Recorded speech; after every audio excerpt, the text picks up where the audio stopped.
오늘 말씀의 제목이 복음에 합당하게 생활하라 하는 이 성경의 말씀, 이것을 인용했습니다. 복음에 합당한 생활은 어떤 것인가 한 두 번에 거쳐서 말씀을 드리려고 하는데요.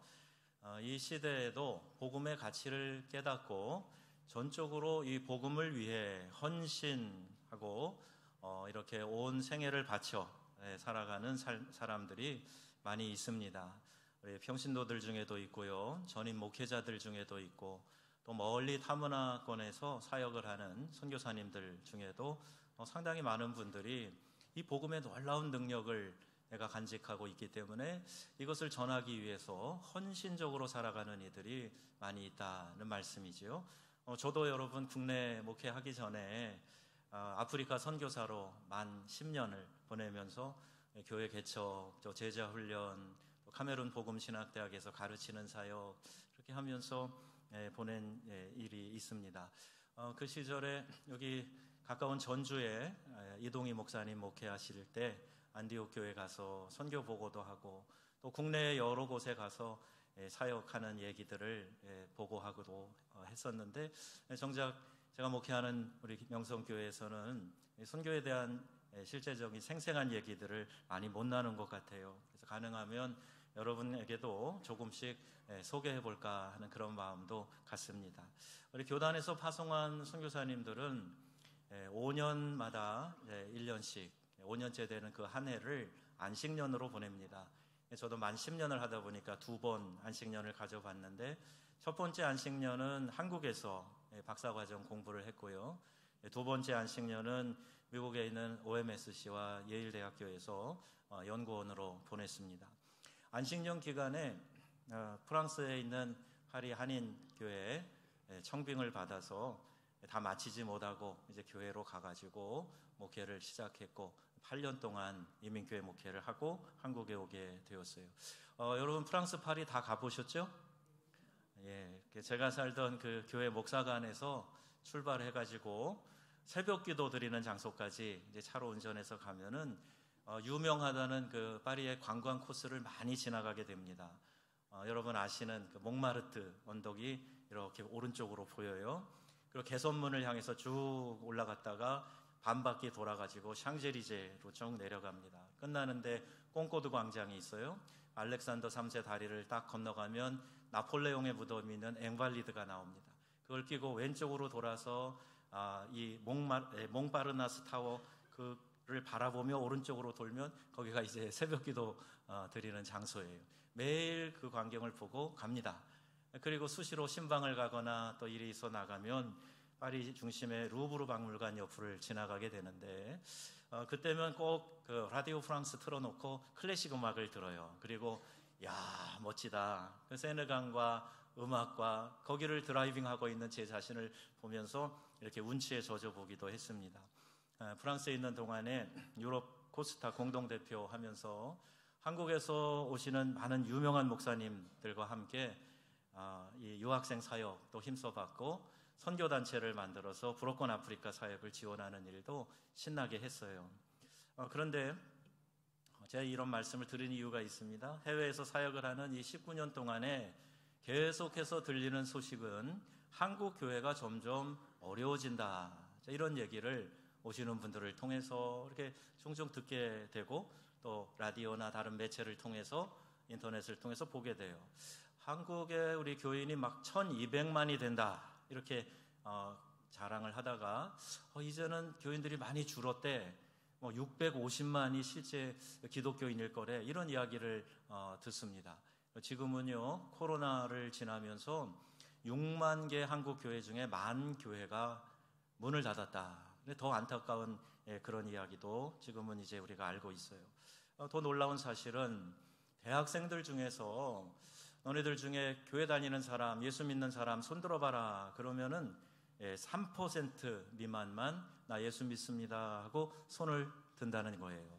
여러분 이 소식을 들은 다음에 참 마음에 안타까움이 있어요. 그래서 어느 날 프랑스 루터 교회 친구 목사인 알랑졸리 목사님하고 식사를 하면서 이런 이야기를 했어요. 한국 교회 상황에 대한 이야기.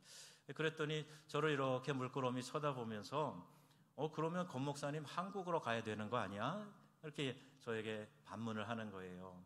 이 말을 듣는 순간부터 한국교회를 생각하면 늘 마음에 부담이 느껴졌었습니다. 조국교회에 대한 염려가 깊어진 이유는 교회가 약화되면 우리 주님이 그토록 기뻐하시는 주님의 명하신 선교가 약화될 텐데, 하나님 땅끝까지 복음 전하는 이 선교 사명 잘 감당하라고 한국교회를 이렇게 키워주셨는데 무슨 문제가 생긴 겁니까? 이렇게 물으면서 깊은 기도를 드리던 중에 제가 한국에 들어오게 되었고, 교단의 선교 정책을 연구하는 선정원에서 상근 부원장이라는 책임을 맡아서 있다가 여기 정읍 명성교회에 부임하게 된 겁니다. 귀국한 그 해에 서울신대 교수 교직원 예배에 한번 초청받아 설교한 일이 있어요. 설교를 준비하면서 기도하지 않습니까? 무슨 설교를 해야 됩니까? 말씀을 주세요. 이렇게 기도하는데 베드로후서 3장 18절에 있는 말씀, 하나님의 은혜와 그를 아는 지식에서 자라가라. 또 이 말씀이 계속 이렇게 생각이 나는 거예요. 아니, 신학교 교수님들 앞에서 더군다나 저를 지도해 주신, 가르쳐 주신 은사님들도 몇몇 분 계실 텐데 어떻게 제가 이런 설교를 합니까? 이 말씀은 아닌 것 같은데요. 그런데 다른 말씀을 주시지 않아요. 계속해서 이 말씀만 머리에 뱅뱅 도는 거예요. 그리고 한국 교회를 새롭게 하는 일은 목회자를 키워내는 신학교에서부터 시작해서 그렇게 퍼져나가야 되는 거 아니겠냐, 이런 마음을 주셨기 때문에 확신을 가지고 담대히 전했어요. 하나님을 깊이 알고 그 은혜를 깊이 체험하게 하는 일에 교수님들, 교직원 여러분 정진하시기 바랍니다. 그랬더니 교수님들이 아멘, 아멘 그러시더라고요. 제가 예상하지 못한 반응이었습니다. 그리고 끝나고 나서 어느 교수님이 은혜 받았다고 제 손을 붙잡고 자기 방으로 데리고 가세요. 그리고 우리 함께 기도 운동합시다, 이런 제안을 하세요. 우리 한국교계의 유명한 분이신데, 그리고 얘기하는 동안에 우리 신학교 총장 부속실에서 연락이 와서 총장님도 만나 뵙고 또 이렇게 담소를 나누고 돌아왔던 기억이 지금도 생생합니다. 여러분, 아무리 시대가 바뀌었다고 해도 교회는 복음의 토대 위에 세워져야 될 줄로 믿습니다. 신자 한 분 한 분이 복음의 깊은 의미를 깨닫고 나 같은 죄인 살리신 주 은혜 놀라와 여러분 감격하면서 눈물 흘리면서 기도하고 하나님 베푸신 그 은혜를 마음껏 찬양하는 그런 신자들이 돼야 되지 않겠습니까? 그냥 명목상의 그리스도인이 돼서 주일 되면 그냥 차려입고 교회는 오는데 이런 감격이 없어요. 나를 위해서 예수님이 죽어주시고 나 같은 죄인을 살려주셨다는 이 감격스러운 그런 은혜의 고백이 나한테 없으면 그냥 말 그대로 무늬만 그리스도인이에요. 겉모양만 기독교인이지 정말 이 안에 역동하는 정말 살아있는 생생한 이 복음의 느낌을 갖지 못하고 그 능력 내가 체험하지 못하고 안타깝게 신앙생활하게 되는 거예요. 그러면 기회만 있으면 예배 빠지게 되고 조금만 핑계댈 거 있으면은 힘들다, 그거 다 그냥 던져버리려고 하고 내려놓으려고 하고 이런 현상들이 생기게 되는 거죠. 여러분, 하나님의 은혜를 깨닫는 믿음의 성도들 다 되시기를 주님의 이름으로 축복합니다. 이게 진짜 축복 중에 축복 아니겠어요? 은혜의 가치를 알고 그 복음의 능력을 알고 이 은혜에 감격해서 하나님 앞에 예배하는, 이게 얼마나 내 삶에 역동적이고 힘이 되고 이 세상에서 전혀 맛볼 수 없는 신령한 은혜가 그 안에 있단 말입니다. 복음의 가치도 모르고 복음에 합당한 삶이 어떤 삶인지도 생각하지 않고 살아가게 되면 우리는요 그저 경건의 모양만 있지 경건의 능력, 십자가의 능력, 복음의 능력 상실하고 살아가고 있는 거예요. 로마서 1장 16절 말씀입니다. 우리 함께 읽겠습니다. 내가 복음을 부끄러워하지 아니하노니 이 복음은 모든 믿는 자들을 구원하시는 하나님의 능력이 됨이라. 아멘. 두나미스, 다이너마이트와 같이 폭발하는 능력이 복음 안에 있다는 거예요. 그래서 바울이 나는 복음을 부끄러워하지 아니한다. 그리고 이 복음을 담대하게 그 어떤 희생을 감수하고도 전하고 있었던 거예요. 그리스도 예수께서 나를 위해 이 땅에 오셨고 나를 위해서 죽어주셨다는 그 놀라운 복음을 통해서 저와 여러분이 구원받게 됨을 여러분 믿으십니까? 우리를 구원한 이 복음이 하나님의 능력이라고 여러분 믿어지십니까? 예, 그런데요, 알기는 알아도 제대로 믿지 않는 사람들이 있어요. 예, 목사님 그 얘기 알지요. 제가 그 성경 구절 외우기도 했는데요. 그런데 실제로는요, 그 제대로 믿지 않고 믿음대로 행하지 않는다는 거예요. 어떻게 아느냐? 로마서 1장 21절에도 이런 말씀이 있어요. 시작. 하나님을 알되 영화롭게도 아니하고 감사치도 아니하며 오히려 그 생각이 허망해져서 뭐 한다? 우상 숭배한다는 거예요. 하나님 외에 다른 곳에 가서 기대고 의지하고 거기다 복을 빌고 그러는 사람들이 있다는 얘기입니다.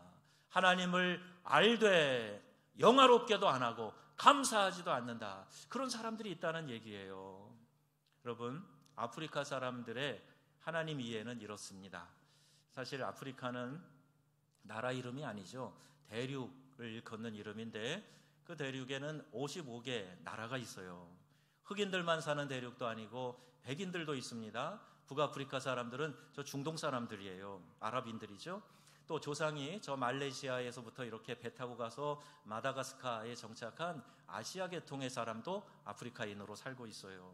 그런데 아프리카 사람들의 하나님 이해라는 이런 애매한 표현을 제가 써봤습니다. 왜 그러냐면요, 전체는 아니지만 하나로 통합되는 교집합이 있는데 그게 바로 정령숭배, 정령신앙이에요. 예를 들면 이렇습니다. 카메룬에도 245개 부족이 있어요. 그 피플 그룹이라고 하는 더 세분화된 종족 집단은 500개나 됩니다. 260개의 부족어가 있어요. 작은 한 나라에 이렇게 다양한 사람들이, 다양한 부족들이 살고 있는데 그들을 묶는 하나의 공통 분모가 있다면 그게 바로 정령신앙이라는 거예요. 뿌리 깊이 자리 잡은 이 정령신앙이 교회 안에도 크리스찬들의 세계관 속에도 깊이 배어 있다는 것을 발견하게 됩니다. 한국은요, 샤머니즘의 3,500년 동안 영향권 안에 있어요. 무당 종교, 무속 종교 아닙니까? 그러니까 한국도 마찬가지예요. 불교 안에, 우리 기독교 안에 이 샤머니즘, 무속 종교가 깊이 들어와서 뿌리 내리고 있습니다. 그 투기의 열정으로 열심히 그들이 교회도 오고 뜨겁게 찬양도 하고 철야 기도도 종종 하면서 자기 몸에 중병이 나면, 급한 일이 생기면, 재정 위기가 생기면 마라부라고 하는 무당을 찾아가요. 그리고 뭐 약을 처방해서 민간요법이지만 자기를 치료하려고 하고 그럽니다. 모든 것에 영이 깃들어 있다고 믿기 때문에 현실 세계와 영계가 혼합되어서 불필요한 두려움에 빠져서 살아가는 사람들이 많이 있습니다.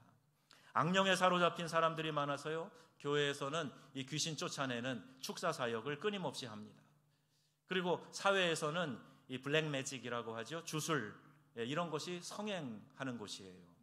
성경에서 가르치는 삶의 윤리보다 현실적인 필요, 먹거리, 더 마음을 쏟아야 하는 그 사람들의 피곤한 삶이 보여졌어요. 이들에게 하나님은 어떤 하나님으로 인식되고 있는 것일까?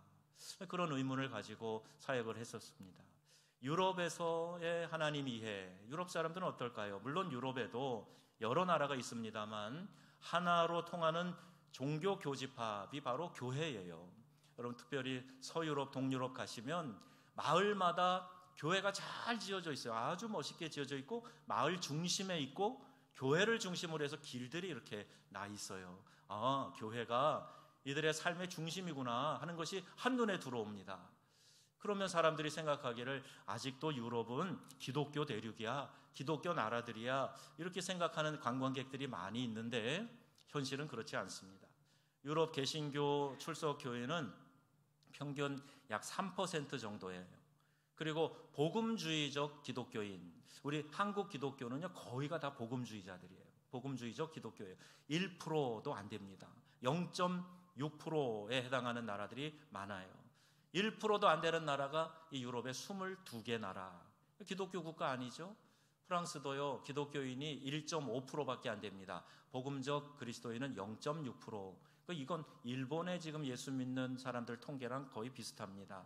반면에 무슬림들은 알라신을 믿는 이슬람 교도들이죠. 전체 인구의 프랑스 인구의 10%에 해당해요. 그리고 매년 8.7%씩 증가하고 있어요.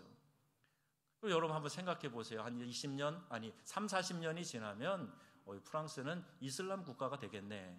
인구학자들이 낸 통계입니다. 세속화와 인본주의로 하나님이 없는, 아니 정확히 말하면 하나님이 필요 없는 그런 세상을 만들어 가려고 하는 거예요. 웰빙, 사회보장제도 중요합니다.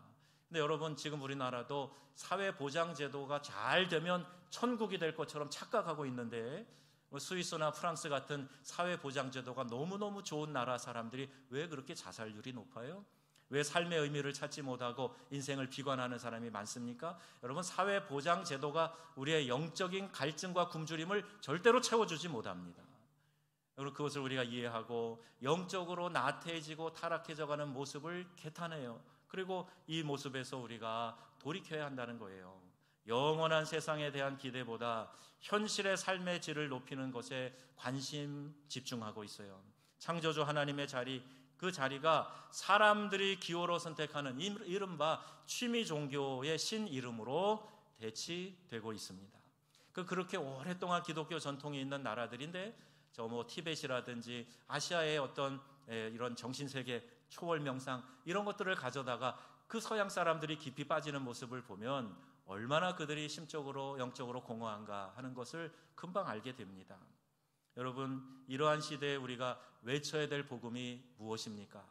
제가 여러분에게 아프리카에 대한 얘기, 유럽에 대한 얘기 잠깐 드렸는데 오늘 우리 한국 교회의 주소는 어떻습니까? 위에 두세 개의 부정적인 상황이 오늘 우리 한국 교회에는 더 첨예하게 극단적으로 드러나고 있는 것 아닙니까? 이른바 한마디로 이렇게 정의하는 거예요. 무당 종교 그리고 세속화. 여러분 이 두 가지가 한국 교회 안에 아주 깊이 뿌리 깊이 지금 심겨져 있어요. 그래서 교회가 몸살을 앓고 이단이 극성을 부리는데 그게 뭔지도 모르고 거기 따라가서 심취하게 되고 이런 이 땅의 교회를 보면서 가슴이 저며오는 거예요. 여러분 가나안 성도라는 말 들어보셨죠? 거꾸로 뒤집어 보면 안 나가. 나 하나님을 믿지만 교회 안 나가. 그래서 교회 밖에 있는 기독교인들을 가나안 성도라고 이렇게 부른 지 오래됐습니다. 그런데 최근에 나타난 신조어들이 있는데 여러분 이런 용어를 들어보셨나요? 노마드 교인, 코쿠닝 성도, 브랜드 교회, 다운시프트 신앙, 트랜스찬 이런 용어들이에요. 굉장히 생소하고 이상한 말들인데 이 단어의 정체는 뭐냐 하면 교인들의 새로운 라이프 스타일, 신앙의 형태, 가치관 이런 것들을 일컫는 신조어들입니다. 한국교회 미래지도라는 책을 보면 2040년 한국교회 교인들은 전 인구의 10분의 1로 줄어든다 예견하고 있어요. 교인들의 3분의 2가 55세 이상의 은퇴자로 구성된다. 다가올 10년 한국교회가 한 번도 접하지 못했던 전혀 새로운 시대, 새로운 성도들이 몰려온다. 이런 예견을 하고 있는 겁니다.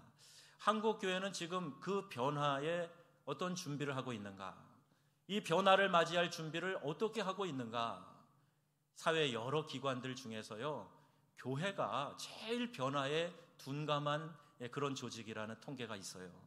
다른 데는 막 변화에 발맞춰서 빨리빨리 바꿔갑니다. 기업 같은 건 말할 수가 없어요. 기업은 아주 빠른 속도로 쫓아가요. 그런데 교회는 저 끝에 있어요. 사회는 변화가는데 예수 믿고 복음 전해야 될 대상자들은 가치관이 막 바뀌어가는데 교회는 그냥 똑같은 방법으로 똑같은 상황을 유지하면서 그렇게 있다는 얘기예요. 아시아를 대표한다는 미래학자 최윤식 박사가 말한 것처럼 뼈를 깎는 전환 없이 이대로 가다가 불과 3, 40년 후에는 300만 미만으로 믿는 사람 숫자가 줄어들 수 있다. 여러분 이런 경고가 단지 기후가 아니다 하는 것을 피부로 느끼게 됩니다. 우리 한국의 출산율이 1% 미만으로 내려간 거 아시죠? 0.8%예요. 큰 문제입니다. 여러분 한 문명이 존속하려면 2.1%의 출산율이 있어야 되는데 한국은 지금 1도 아니고 0점대로 내려가 버린 거예요. 이런 숫자를 얘기할 땐 뭐 그래? 이렇게 듣다가 최근에 현상이 막 이제 뉴스에 나옵니다. 서울의 그 중심 지역에 이제 학교들이 문을 닫기 시작하는 거예요. 초등학교, 중학교가 여러 곳 지금 문 닫았다 하는 뉴스가 나오면서 이게 이제 현실로 다가오는구나. 우리가 지금 이제서야 이것을 깨닫게 되는 거예요. 그런데 작년 말에 나온 한국교회 트렌드 2023이라는 책이 있어요. 목회데이터 연구소라는 곳에서 끊임없이 한국교회를 분석하고 통계를 내고 설문조사하고 이러면서 낸 책입니다. 기아대책기구와 함께 우리 장로님들하고 다 이 책을 나눴어요. 그리고 함께 읽어보자. 요점 정리한 것도 드리고 그리고 우리 교회가 어떻게 대처해야 될 것인가 한번 고민해보자. 그런 뜻에서 작년 말부터 우리가 이 책을 지금 읽고 있습니다. 코로나로 1만 교회가 문을 닫은 것뿐만이 아니라 여기서 주지하는 중요한 문제가 있는데요. 교단마다 이미 주일학교가 없는 그런 교회들이 50%가 넘는 거예요. 절반 이상의 그 교단 안에 절반 이상의 교회가 교회학교가 없어요. 다행히 우리 교회는 있다. 그걸로 만족할 게 아니라 지금 이런 실정입니다. 그러면요, 앞으로는 대재앙이 없어도 코로나 이런 거 안 와도 교회에 남을 담을 다음 세대가 없다는 이야기예요. 무엇이 문제입니까?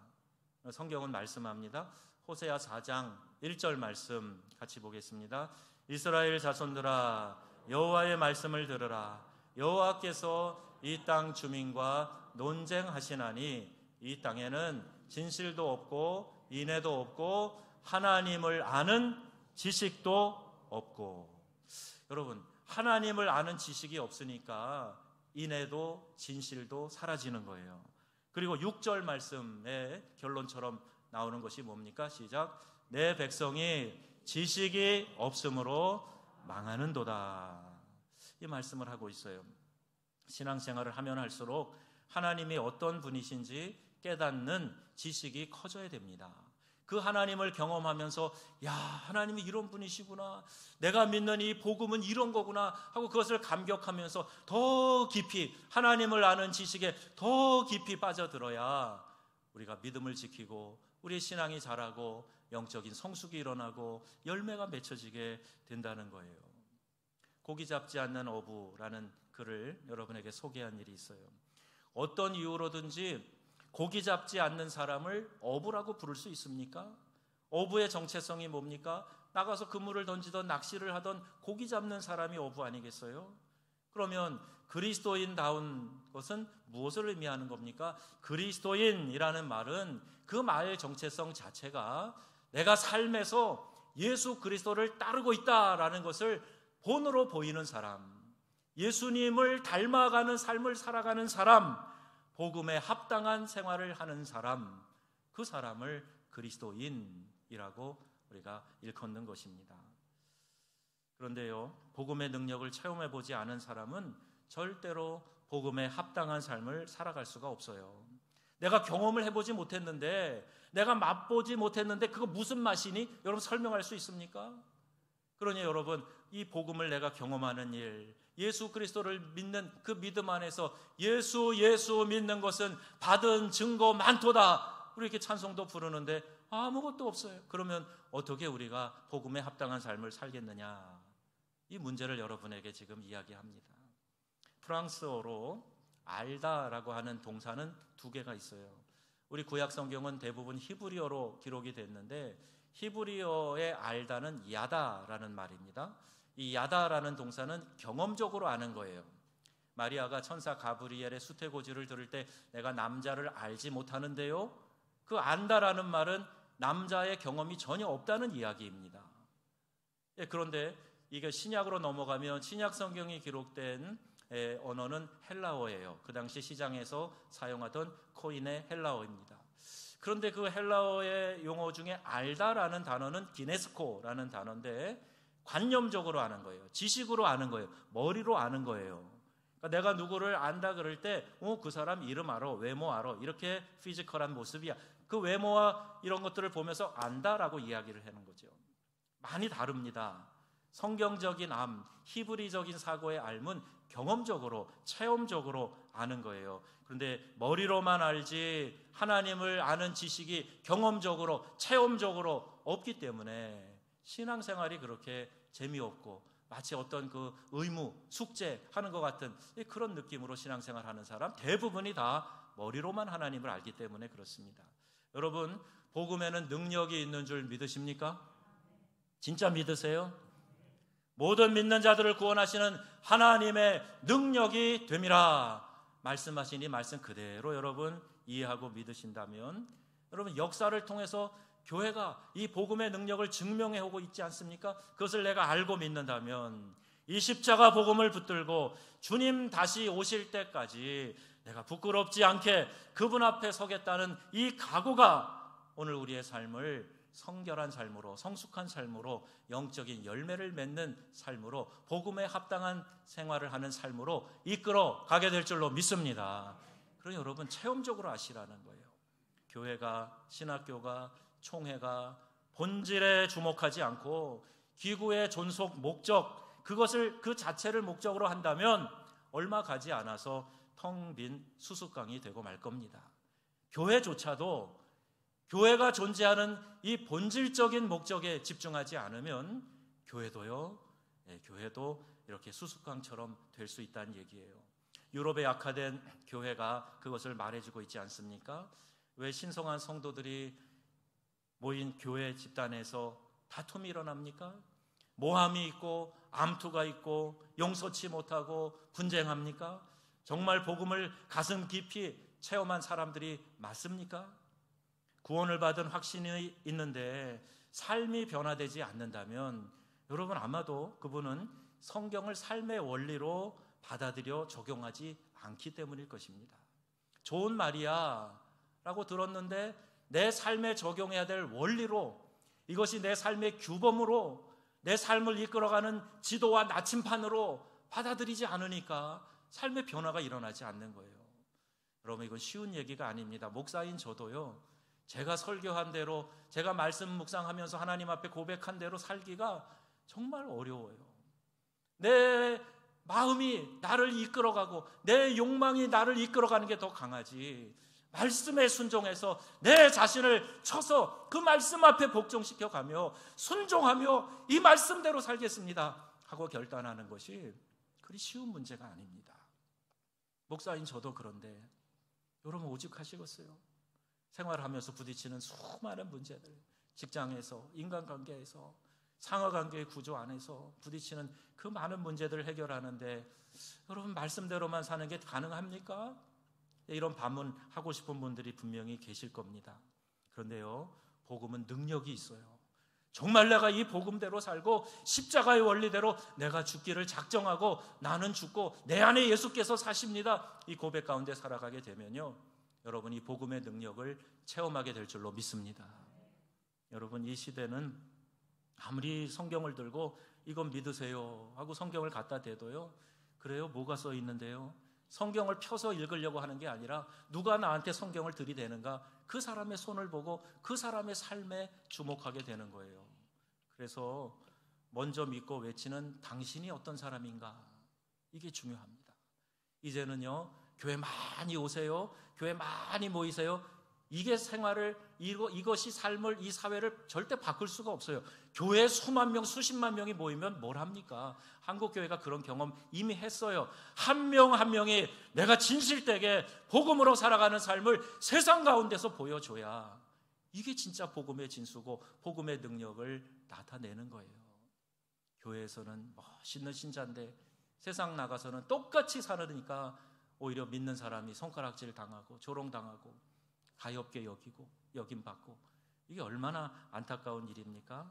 믿지 않는 사람들은 믿는 사람들의 삶을 봅니다. 그래서 먼저 믿은 우리가 복음에 합당한 삶을 사는 것이 하나님의 영광을 가리지 않는 것이고, 그게 바로 전도하는 거예요. 그게 바로 복음을 전하는 삶을 사는 겁니다. 오늘 말씀을 준비하면서 요한복음에 있는 한 구절 말씀이 들어옵니다. 너희가 나를 사랑하면 내 계명을 지키라. 나를 사랑하면 내가 너희들에게 전한 이 말씀을 붙들고 살아가라는 거예요. 그렇구나. 사랑하면 반응하는데 사랑하지 않기 때문에 반응하지 못하는 거구나. 정말 예수님을 사랑하면, 정말 주님의 몸된 교회를 사랑하면 행동으로 반응이 나오는데 사랑하지 않는 게 문제였구나. 어떻게 하냐고요? 성경에는요, 하나님과 우리의 관계를 남녀 간의 사랑에 비유한 것이 많이 나옵니다. 아가서만이 아니고요, 성경 곳곳에 이 사랑, 하나님 사랑에 대한 비유가 남녀 간의 사랑으로 많이 이야기가 나와요. 우리가 하나님을 사랑하지 못하는 순간 계명을 지킬 힘이 없죠. 여러분, 이성 간의 교제 생각해 보세요. 남녀가 진짜 사랑을 한다 그러면요, 주지 못해서 안달이에요. 내 시간 아깝지 않습니다. 내 돈을 써가지고 맛있는 거 사 먹고 좋은 데 놀러 가고 그래, 하나도 아깝지 않아요. 사랑하니까. 이성 간의 사랑이 그렇지 않습니까? 부모 자식 간의 진실된 사랑이 그렇지 않습니까? 그래서 예수님 사랑한다 그러면서 시간도 아깝고 돈도 아깝고 내가 노력하는 것도 아깝고. 여러분들 요새는요, 이 헌신 불변의, 이 질량 불변의 법칙이 작용하는 것 같아요. 내가 어디에 좀 더 시간을 썼으면 다른 모임을 안 가려고 그러더라고요. 내가 어디에 좀 더 하나님 앞에 헌금으로 헌신했으면 다른 거 줄여서 안 하려고 그러더라고요. 아주 질량 보존의 법칙이 이상하게 신앙에도 적용되고 있는 것 같아요. 이게 우리의 얄팍한 생각이에요. 그런데 여러분, 정말 사랑하면 다 죽어도 그 사람 말을 다 지키고 싶은 그런 마음이 들어요. 할 수만 있다면 내 사랑하는 사람을 위해서 정말 그 이야기 하나하나 다 들어주고 싶은 그런 마음 들지 않습니까? 계명을 지킬 힘이 없는 것은 그만큼 하나님 사랑하지 않기 때문에, 즉 복음에 반응하지 않게 되기 때문인 거죠. 그때 우리에게 찾아오는 감정이 무엇일까요? 하나님에 대한 사랑을 느끼지 못하고 복음에 대한 감동도 없을 때 어떤 감정이 우리를 다스리게 될까요? 여러분, 부부싸움 했을 때를 생각해 보세요. 부부싸움하고 집 나가면요, 에이 짜증이 나요. 일터에 가도요, 일도 하나도 손에 안 잡혀요. 그냥 집에서 토닥거린 것 때문에 마음이 아프고 말 한마디가 비수처럼 박혀갖고 자꾸 생각이 나요. 나한테 그렇게 얘기할 수가 있어 도대체? 이런 마음이 막 올라옵니다. 싸움에 대한 잔상이 일상을 살아가는데 방해가 되지 않습니까? 행복한 부부란 사랑함으로 나오는 반응을 계속해서 유지하는 능력을 갖춘 부부가 행복한 부부예요. 우리 신혼부부, 이제 우리 두 커플이 오셨는데 오늘 잘 오셨네요. 아주. 행복한 가정을 이끌어 가려면 그런 마음으로 계속 행동으로 반응을 유지해 나가야 돼요. 결국 문제의 답은 복음을 모르는 것이 아니라 복음에 반응할 능력, 이걸 상실한 것이죠. 사랑한다는 거는요, 내가 잘 되는 것, 내 욕망을 채우는 것과 다른 겁니다. 사랑하기 때문에 그 사랑하는 사람이 잘 될 수 있다면 무엇이든지 하는 거, 이게 진짜 사랑이에요. 어느 목사님이 이런 질문을 했습니다. 여러분은 예수님의 팬입니까? 제자입니까? 팬이라는 말 많이 쓰는데 이 둘의 차이가 뭐냐? 팬은요, 자신이 열광하는 것에 반응합니다. 뭐 그들이 운동선수든지 뭐 연예인이든지 거기에 반응하고 열광을 해요. 그런데 운동선수라고 한번 해볼게요. 일상을 함께 뛰는 선수 아니죠. 그 사람이 뛰는 거고 나는 그냥 열광하는 팬이에요. 단지 기호가 바뀌면 언제든지 우리는 관심을 돌릴 수밖에 없어요. LA 다저스에서 뛰던 박찬호 선수 얘기가 그냥 온통 매스컴을 장악을 했었던 때가 있었어요. 그 다음에 언젠가 보니까 박주성 축구 선수 이야기가 많이 나오더라고요. 김연아가 또 뭐 그렇게 많이 나와요. 아주 뭐 거의 아이돌처럼. 네. 그런데 요새는요, 싹 들어가고 온통 이 토트넘에서 뛰는 손흥민 선수 얘기 도배를 하고 있어요. 그 선수를 좋아하고 갈채를 합니다. 그래서 또 언제 금방 바뀌게 될지 모르죠. 그러나 제자는 십자가를 지고 따르는 사람이에요. 내 자신을 오히려 부인합니다. 왜냐하면 그분을 사랑하기 때문이에요. 예수님이 이렇게 말씀하셨죠. 누가복음 9장 23절 말씀입니다. 함께 읽습니다. 또 무리에게 이르시되 날마다 제 십자가를 지고 나를 따를 것이니라. 아멘. 자기를 부인하고 나의 만족과 나의 행복을 위해서 예수 믿는 게 아니라 자기를 부인하고, 그리고 날마다 자기 십자가를 지고, 우리 사랑하는 예수님, 날 위해 죽어주시고 날 구원해 주신 예수님, 그분을 따르는 것이다 말씀하세요. 보세요. 예수님을 믿는 우리가 복음 앞에 반응한다는 것은 내가 나를 사랑하면 이라는 전제가 붙어 있어요. 사랑하지 않는 자가 절대로 명령을 따를 수 없기 때문이죠. 그래서 여러분 이제부터 기도하실 때요, 예수님 더 사랑하게 해주세요. 예수님을 더 알게 해주세요. 그리고 그 하나님을 더 많이 경험하게 해주세요. 그래서 더 사랑하게 해주세요. 그러면 계명이 저절로 지켜지는 겁니다. 나치에 저항했던 독일 목사님 디트리히 보네퍼 목사님 계시죠? 이런 말을 했어요. 정상적인 그리스도인의 삶은 십자가를 지는 삶이다. 누구에게 십자가가 가벼운지 무거운지는 그렇게 문제가 되지 않는다. 단지 우리에게 주어진 십자가를 바라보는 것이 복음 앞에 서 있는 우리의 건강한 신앙 모습이다. 어제 넘어져서 골절한 우리 권사님이 계셔서 병원 신방을 하면서 이 말씀 전했어요. 믿음의 주요 또 온전케 하시는 이인 예수를 바라보자. 예수님이 십자가에서 부끄러움을 참으시고 인내하시고 결국에는 하나님 보좌 우편에 앉으시지 않았는가. 십자가는 죽음이고 고난이고 헌신이지만, 그러나 그 십자가의 고난 뒤에는 찬란한 부활의 영광이 있다는 사실을 우리에게 가르쳐주고 있습니다. 여러분, 그 누구에게도 십자가 결코 쉽지 않은 겁니다. 때로는요, 우리에게 고난과 고통, 이것을 예견하고 있는 것이에요. 그런데 그걸 감당하라는 겁니다. 빌립보서는 기쁨의 서신이라고 이야기를 하는데 1장 29절에 결론과 같은 말씀 이렇게 하고 있어요. 다 같이. 그리스도를 위하여 너희에게 은혜를 주신 것은 다만 그를 믿을 뿐 아니라 또한 그를 위하여 고난도 받게 하려 하심이라. 아멘. 기쁨의 서신인 빌립보서가 기뻐하라, 다시 말하노니 기뻐하라, 항상 기뻐하라, 그렇게 우리에게 강조해주고 있는 이 말씀 안에서도 우리에게 하나님이 은혜를 주신 것은 그를 믿을 뿐만이 아니라 그 믿음 안에서 받는 고난도 받게 하려 하심이라. 자기 십자가를 지고 예수님을 따라가는 것, 이것이 믿음의 정도라고 말씀하고 있는 겁니다. 어떻게 해서든지 내 십자가 내려놓으려고 하고 고난보다는 나에게 만족과 쾌락과 기쁨, 즐거움 주는 것에만 우리가 혈안이 되어 있고 관심을 기울인다면 진짜 복음의 진수를 우리가 경험하지 못하는 거예요. 나를 구원해 주신 감격스러운 복음, 날 위해 대신 십자가 지고 죽으신 그 예수님의 사랑, 이것을 내가 깊이 경험하면서 내 삶 전체로 반응을 해야 해요. 그 복음에 합당한 생활을 해야 되겠다. 말씀을 붙잡고 살아가는 것 만만하고 쉬운 일 아니지만, 그러나 내 자신을 말씀 앞에 쳐서 복종시키고 나는 죽고 예수께서 사시는 삶을 살아야 되겠다. 여러분, 이게 십자가를 지고 살아가는 삶입니다. 조금 기분 나빴다고, 조금 내 자존심 상했다고, 조금 손해봤다고 파르르 하는 거, 이거 십자가 지는 삶이 아니에요. 복음에 합당한 삶을 사는 저와 여러분들 다 되시기를 바랍니다. 그래서 우리 성도님들은 어디에 가든지, 그 명성교회 다니는 성도님들을 정말 사람들 좋아. 예수 믿으려면 저분처럼 믿으면 좋겠다. 저 교회가 있으니까 이 지역이 사는 것 같다. 정말 살맛 나는 그런 마을이다. 이런 이야기를 듣는 성도님, 여러분 한 분 한 분이 십자가 지고 복음으로 살아가면 이룰 수 있는 겁니다. 구호로, 어떤 슬로건으로 누구 물러나라 하는 것으로 되는 일이 아니에요. 내게 주어진 십자가 지고 묵묵히 주님의 발자취를 따라가는 삶으로 바뀌는 겁니다.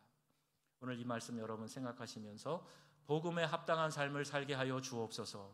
기도하고 결단하고 헌신하는 우리 믿음의 귀한 동역자들 다 되시기를 우리 주 예수님의 이름으로 축원합니다. 아멘. 기도하겠습니다.